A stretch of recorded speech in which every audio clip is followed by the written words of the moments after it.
Hey, what's up? I'm the Cartoon-theorist YT, and today I give you another Ben 10 theory. Forever Knight has been an interesting character from the beginning. His plans always fail, yet he keeps teaming up with people.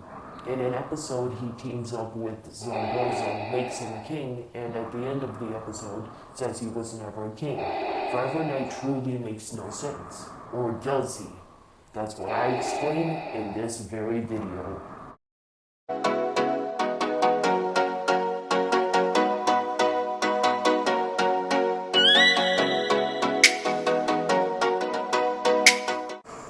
Remember that episode in Season 2 with the whole load of Avengers Endgame nonsense? The name of that episode was Ben Again and Again.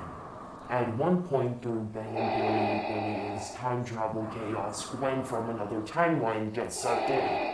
She grabs the omnitrix in order to protect Ben. They leave and we see a flash and nothing else relating to this new timeline after that. I predict that after all of them left, it created a new timeline where Gwen got the omnitrix. We saw something like this in the original Ben 10, a non-canon episode that showed Gwen getting to the omnitrix first, him teaching her about the powers she was given, and really what it's like for Ben to be in Gwen's situation. But then again, he had the memories from when he had watched, so he still had the maturity. In an episode of Season 3, Zombozo hypnotized everybody at a charity event in order to steal their money. You know, like any other supervillain. So later on, we're introduced to a new member of the circus gang.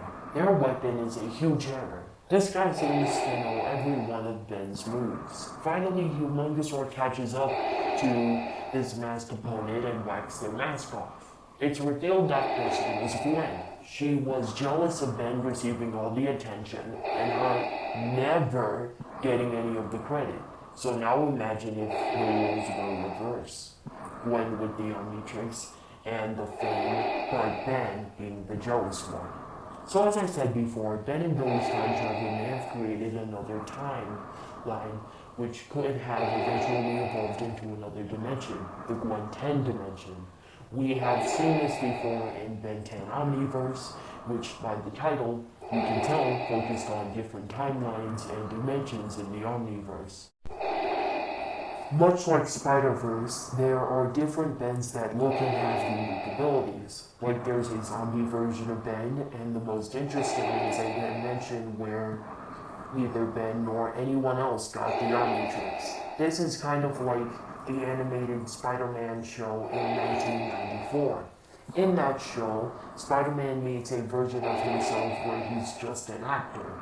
Maybe that's where the inspiration came from. Ben was able to meet these people with the help of a character named Paradox.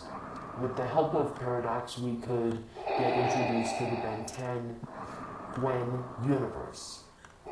In this dimension, she would have gotten the Omnitrix instead of Ben. The incident where he blasts set the forest on fire would have never happened due to Gwen's higher intellect on the elements and such things. Unlike Ben, Gwen would know the responsibility of having superpowers and having a secret identity. Villains wouldn't know who she is, therefore they wouldn't go after the Tennessee family.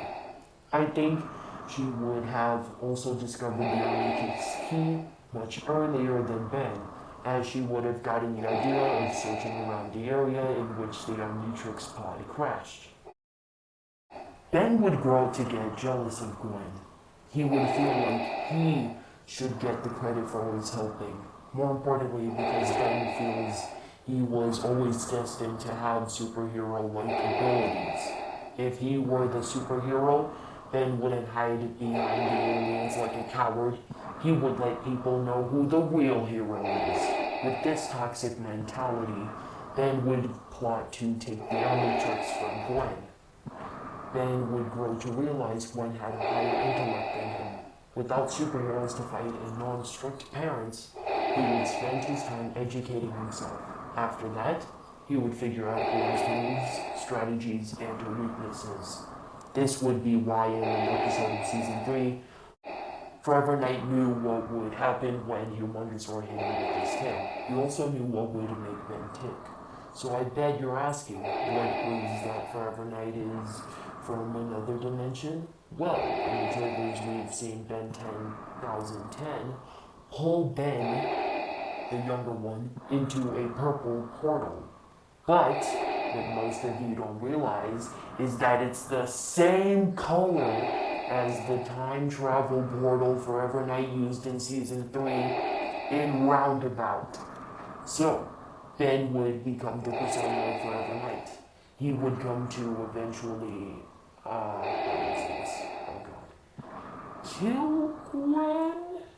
I get most of you are staring at your screens like, how did this happen? In the trailers, we've seen an older Gwen going up an elevator, which is surrounded by steel. This could be plumber headquarters. She has an expression like she's about to face some serious trouble. Notice how the bottom of Gwen's arm is cut out of the shot. This might be a flashback, possibly from the Gwen 10 universe. I think Forever Knight / older Ben eventually, along with Gwen, learned Grandpa Max was a plumber. The plumbers are an intergalactic organization. Makes use of many high-tech gadgets and weapons to protect the planets in the universe from various alien threats and attacks. Ben would have trained to be a plumber and gained all of their trust. Gwen would be coming here because she received a call from them telling her about a new villain who has invaded the headquarters. She would come as that Ben expected, and, well, you get the rest. Forever Knight being an alternate Ben could explain what happened in Roundabout. Forever Knight knew that Accelerate and Rush running around in circles could power the portal. In Roundabout, Forever Knight time travels to try to stop aliens from making contact with Earth. And in doing that, Ben would have never received the omnitrix. This could be like the Eon story. But instead of Forever Knight trying to make himself the only Ben in the entire space-time continuum, he's really just trying to prevent anyone from getting an omnitrix. Maybe even himself. After he does that, no one would be able to stop him from ruling the world. In one of Vision's equations, he says, our very strength invites challenge. Challenge incites conflict. Conflict breeds catastrophe. Oversight is not an idea that can be dismissed out of hand. I'll translate the nerd speak for you. What it means is when heroes / challenges exist, it can create the same conflict it'll see or face. So if Ben and the others never got the Omnitrix, we wouldn't have villains like Billy Billions, Kevin 11, or Charmcaster. And yeah, well, that's the end of the video. What do you think? Could Forever Knight be Ben from the future? Could Forever Knight be from another reality? Could Forever Knight be dead? Tell me in the comments down below. Please be sure to like, subscribe, hit that notification bell to get all my videos as soon as they come out, and stay tuned.